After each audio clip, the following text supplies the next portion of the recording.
Сәлем достар, біз бүгін YouTube-қа жүктеген видеомыздың бетіне обложка қоятын боламыз, немесе значок деп те атауға болады.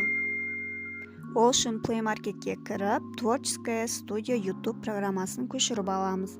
Программаны көшіргеннен кейін ішіне кіріп, өзімізге қажетті видеоны таңдаймыз.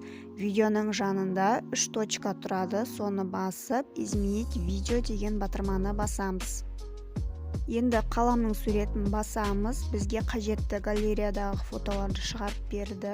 Сол жерден өзімізге қажетті обложканы таңдаймыз, яғни изменить батырмасын басамыз.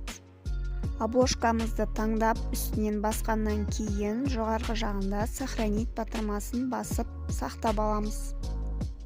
Енді сақтап болғаннан кейін біздің видеомыздың бетінде автоматически обложкасы шығады, яғни значок пайда болады. Дайын болған обложкаңызды обновить ету арқылы көруіңізге болады.